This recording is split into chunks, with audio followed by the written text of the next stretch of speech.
As Kenya solemnly marks the 25th anniversary of the devastating United States Embassy bombing on the 7th of August 1998, the nation reflects on its resilience in the face of adversity.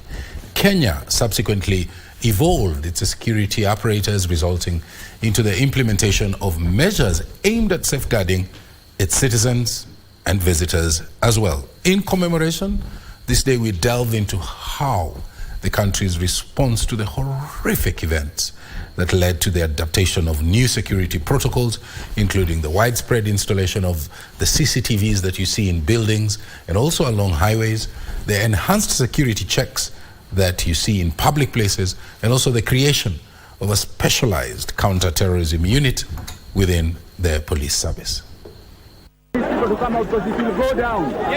On this day 25 years ago, the Al-Qaeda terrorist group bombed the United States embassies in Nairobi and Dar es Salaam.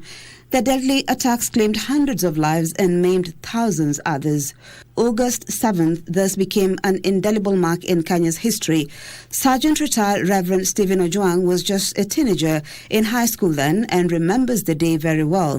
Seeing a building collapse, and all of a sudden I'm seeing masses running, people dying, and finally you get to notice that it was a terror attack. A bomb had been laid in a building which was meant to kill a vast majority of people within the city, and from that again there were pictures of military men running to Fundi Cooperative trying to rescue, and you look around the vicinities of Nairobi, everywhere things are falling apart. The enormity of the tragedy not only served as a wake-up call compelling Kenya to take swift action to prevent recurrence of such horrors, but it also spurred Stephen's determination to keep his countrymen safe. The basic thing that got me stranded is, where was the security? Where was the security to protect us, to make sure that this thing doesn't happen? And the magnitude of that explosion, how did they find themselves to that building late and then vacate the building and finally detonate it and kill the masses? And I thought maybe this is an opportunity also to go and now feel the taste and do what you can do within the system to see if you can be able to curb those kind of manners.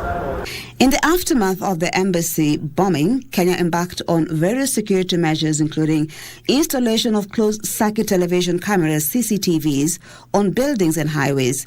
This technology-based solution has become a cornerstone of the nation's security infrastructure, allowing authorities to monitor public spaces.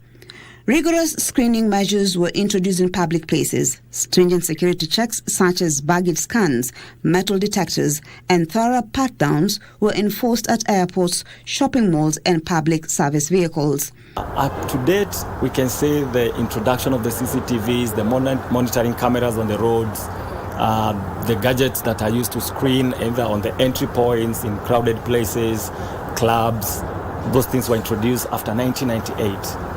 You look at things like cybersecurity, where now there's an enhancement on our systems in terms of data protection. Those things were never taken serious as they are today. Counter-terrorism units were established within the police and military service to swiftly respond to such threats. This massive infrastructure, however, may not achieve much without patriotism, hence rallying call that security begins with each one of us. And if there are gaps, what would be your advice to the public?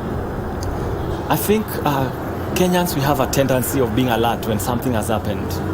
And then shortly we have, I don't know whether it's selective amnesia, where we choose to forget and go back to the normals. Right now, as we are talking, if you go to the malls, they are being screened. You'd have your weapons. You're getting into your mall, you're screened. But the person screening you is not even aware of what he's looking for. And you get into the malls with your gadgets, with your equipment, with your weapons. And the common population also, we have slowed down our alertness to security measures. You can find a bag left somewhere, you don't care about it, you don't even know whether it's a bomb or anything. Nobody cares. In Nairobi especially. Maria Ambo reporting for KBC Channel 1.